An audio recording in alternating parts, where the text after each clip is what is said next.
everyone. Welcome to Fox Nation's special State of the Union coverage. I'm your host, Tommy Lahren, and we're an all-star panel here to break it all down. First, we got Erin Elmore, political strategist, Bill McGurn, Wall Street Journal editorial board member, and David Webb, host of Reality Check with David Webb here on Fox Nation. I'm sure that you are really going to miss seeing AOC's face, because I know I sure will. One of the great minds of our generation. I like the hat that says, let's make AOC bartend again, like the Make America Great Again hat. I'm all about that life. Let's do that. But I'm like you. I want to see smug Trump tonight. Just a wink and a nod. Is there a different version? I mean, I love this president, but he has a confidence about him. He deserves it tonight. And I did not write two State of the Unions, but I did write this tweet today, and I think this sums it up. To the Democrats, you have bigger problems than real Donald Trump enjoying the national anthem. Get your finances straight. You know the DNC is like upside down and out of money. Get your finances straight. Get your technology in order and cultivate some competitive talent. Dropping the bomb on that one. Well, and we remember last year, the State of the Union that got delayed and delayed because they shut down the government, and then the back and forth between Trump and Pelosi. I mean, every year this president has to deal with these Democrats. His base doesn't have is they don't get out and vote. A job. Right. I mean, they live in the parents' basement, and it's totally cool. But the people that support Bernie, they like to bang their fist and go out and cause a ruckus. They don't vote. The Trump people do go out and vote. And as Mr. Webb just said, Trump owns social media. And guess who loves social media? The young people. And who's going to have that vote? President Trump. 182 million is the number roughly now of that total social media penetration. He owns it. Think about that. 182 million. It's huge. And he certainly does, you know, his... Look at the screen for a moment. Can I just interject for a moment? I'm sorry to interrupt. Look at the screen right now for everyone watching, and look at the body language between Mike and, I'm sorry, the vice president. It might not be completely... I'm not going to hate on the Botox, but it's also that you've got a vice president who's well engaged within this administration. Sure, do you remember Nancy Pelosi and the infamous that the Democrats thought was such a win when she was standing behind him doing that like this, and everyone that was like her power moment? I mean, what are we going to see tonight? What kind of facial expressions? I mean, last year we also saw her fixing her dentures, licking her dentures several times. I really don't want to picture that. I mean, but we gotta focus on Nancy somewhat, because quite frankly, it's funny. Well, she's licking her dentures right now. I just tuned into the screen, so this isn't a good sign. I think they have a lot to worry. This whole Democrat Party, soup to nuts, it's a boop show. I didn't want to say a bad word, and that's what it really is. It is an absolute disaster. You talk about them being petty and small, that's exactly what's going on. And we have to go back to the impeachment. These people are allegedly very intelligent, right? How did they think this was going to play out? When they started the whole impeachment facade, like, did they really even think about what was going to happen next? And now they're with their tail between their legs, sitting there tonight with frozen faces, Botox or bad mood. They look like this. But what, like a deer in a headlights. I think Nancy was pushed into the impeachment. I don't think she wanted to do it by the members that are not even there tonight. So is there a part of Nancy who is upset with her own party? She has a calculated plan, unlike the Democrats whatsoever. And he doesn't look for the spotlight. He has a plan. And so generally, you know, Mitch McConnell's winning when he's not talking, because if he's going to lose, he'll set it up by saying we're still working on it or something. But when he's silent, he probably has the votes counted in the bag, and he doesn't want to jeopardize it. I mean, the way you were talking about Trump. The Democrats at any point are going to be happy for the achievements of the nation, because they haven't thus far. But I just don't know. I mean, normally, like last year, of course, they weren't standing, they weren't clapping for things that you'd think they would clap for, like low unemployment. But tonight, because they've already have egg on their face from this impeachment in Iowa, do you think maybe it might loosen them up a little bit, Erin? No, never. They're going to look like spoiled, insolent children, and you know that. There's no way this is going to be the moment, that their aha moment, that they're going to come around to President Trump. They're not going to come around, but are they going to be like, yeah, I'm going to clap for low unemployment. I'm going to clap for, you know, the resurgence of the American worker. I hate Donald Trump, but yes, I'm going to look stupid if I don't clap for this. You think that would kind of go? I think they are just anti-Trump, and they're not going to clap and not be positive about anything. They're not going to be the bigger person. Doesn't that I think that's a little bit of a mistake, because there are actually parts of Trump's agenda that and they don't go to it, and they don't go to it. I mean, look, they have to suffer through this evening. It's like your mother dressing you up, and you have to go to your aunt's party. We have to suffer through their impeachment. We had to suffer through their Democratic debates. I mean, hours of But they kind of have to sit there and they have to just get through it. And I think it doesn't help them if they behave boorishly. That's what I'm wondering, because it makes prices and things like infrastructure and even continue to work on our trade deals. Do they work with him in this over this next several months, or do we just continue the obstruction? If the party were to try to come back somewhat center, at least in appearance. First Lady of the United States.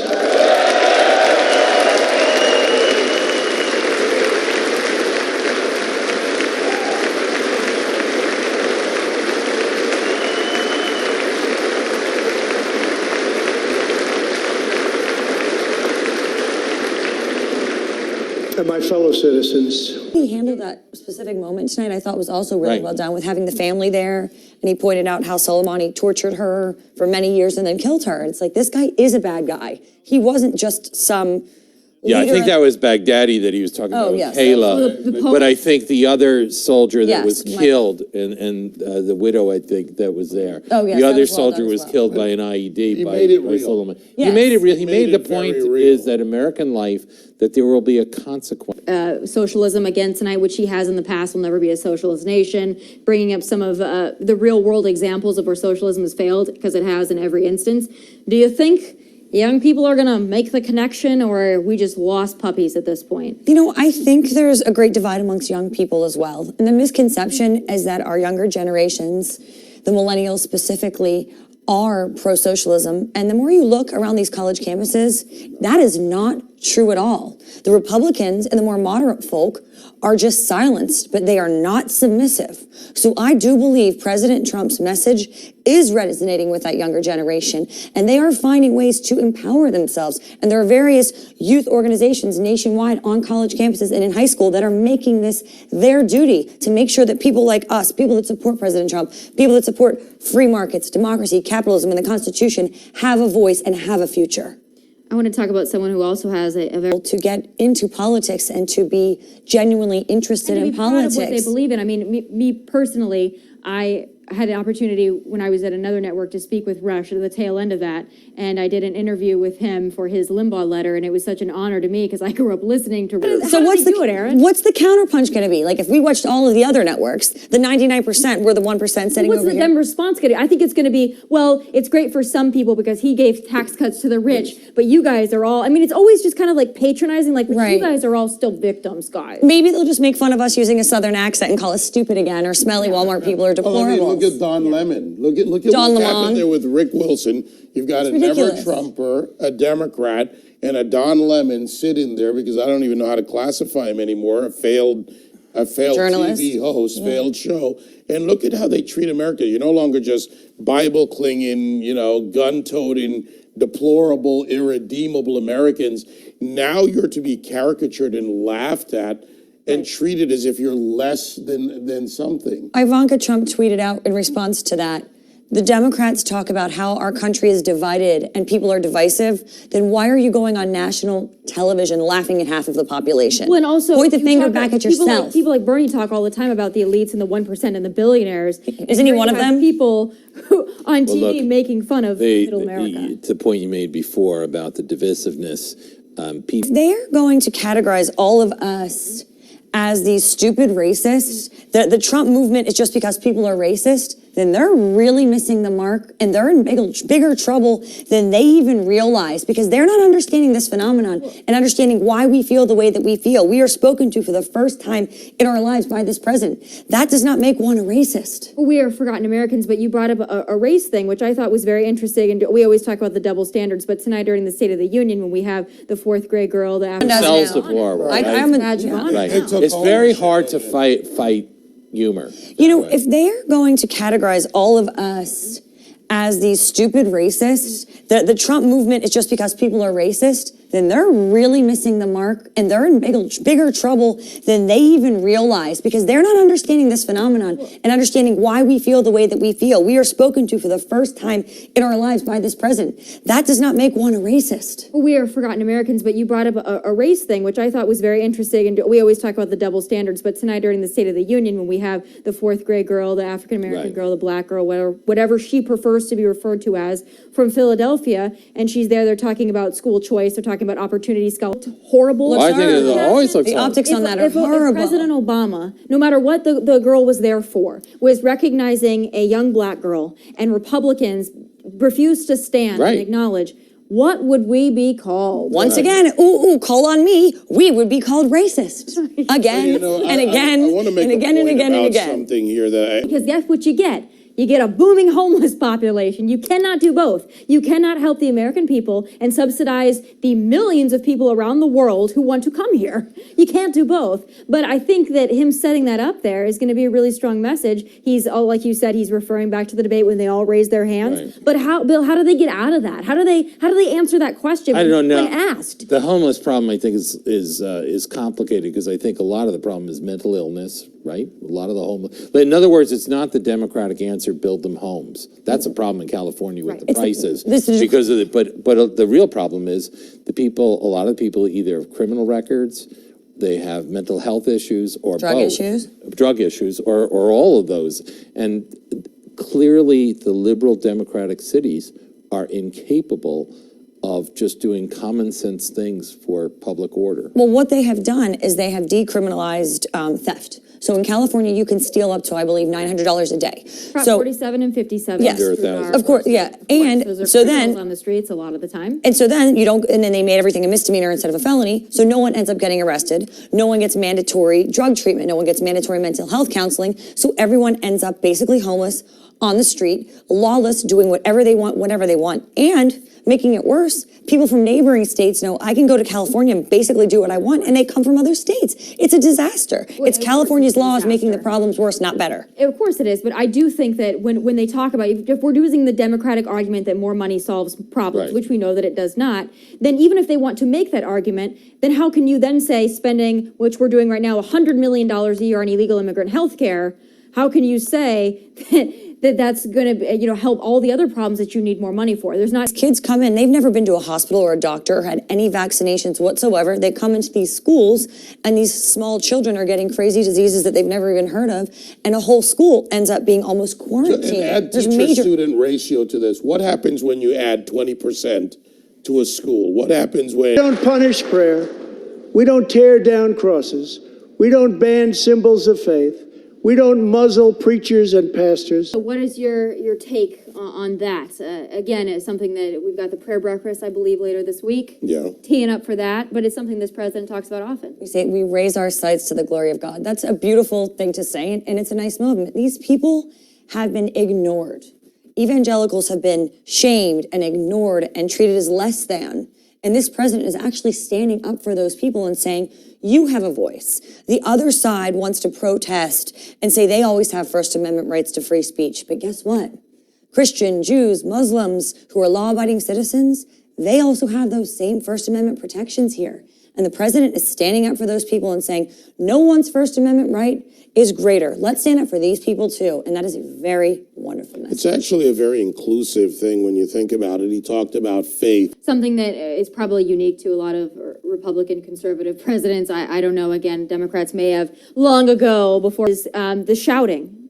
We didn't know what was happening and we saw Nancy put her hand up. We didn't know what happened I actually can't say much about that after tonight. I mean, it's through the roof for President Trump because there was no negative Well, for him. do you think that it is going to move the dial at all, though? I mean, these speeches typically, you're not going to see a ton of movement from a State of the Union. But do you think, given the nature of his speech and also listing the accomplishments, if the American people are watching, do you think those that may have disapproved might look to this and say, "Yeah, it was a good speech"? So Democrats, as we know from whether it was the impeachment or Brett Kavanaugh, are not going to be swayed either way. What about the independents? It's the independents who are the important people here.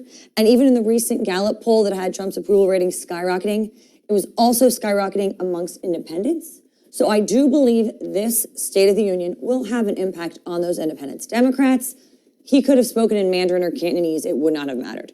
But for those independents, I do think that every moment is crucial leading up to November.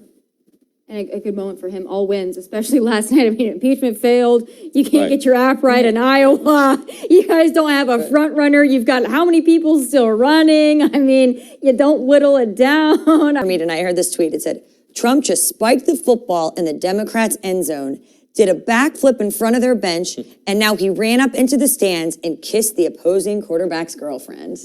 I think that pretty much sums it up. I just don't want to have the image of Nick Trump kissing Nancy Pelosi, but anyway. Nancy Pelosi's The cousin. We're opposing just going with, quarterback's listen, the Super Bowl was girlfriend, the I other don't day. know. We're doing a little sports analogy. Give me some, you see, he spiked the football, I think. No, I no, think- he did. But you know what? This is an important point. As the center, the former center on the panel here, Bill McGurn, I like the defensive position. Defense wins championships. It said, Trump just spiked the Or don't highlight your weakness with impeachment. Save that for tomorrow's game. I mean, he really did that And tonight. give your own people some confidence. I mean, Yeah. when you're president, you're the party leader. A lot of people sitting there, which way do we go? And he gave them a confident, strong message and a direction. And that's what they need. They need a certain trumpet. Well, I know the fight song. Go, fight, win. What do you think? Mega now. And again, like I said, we're not going to be watching. We only have a couple minutes left, but because we're not watching the Democratic response, and I believe it is from a Gretchen Whitmer. from Michigan, correct? Gretchen Whitmer, and she has I have the laundry list on her. Well, I don't want the laundry list on her, but do you have any? I Dirty heard her laundry. speaking this morning. She's talking about how, again, repeating the same talking points that wages are stagnating. It's the inequality that people at the top are seeing the Right. wonderful things of Trump, but the people on the bottom are not. Is that what we forecast for the Democratic response? She's another dishonest Democrat who said she was a moderate. She's campaigned with Bernie. She's for sanctuary cities. 60% of her home state doesn't approve of the job that she's doing. When she got elected, she said she wanted to fix the damn roads. She instead just put in a gas tax, making their gas tax the highest in the country. So she's basically a Bernie socialist who had a mask on as a blue dog Democrat, and she's bad for the state and she'll be bad for the country. Well, she's given the response tonight. All right. Who wants the final word on? I think we're looking at you. What's your final word on the State of the Union? We're waiting with bated breath. Because My final word some people think that these are limited. As a speechwriter, I don't just look to the words of what he said. I'm looking to the tone. Fox Nation for David's show, and then you do Deep Dive as well. So right. all of us, Erin, you're always on Fox I know, Nation. I'm here. So welcome to Fox Nation, and I'll see you for Final Thoughts tomorrow as well. And that is all for us.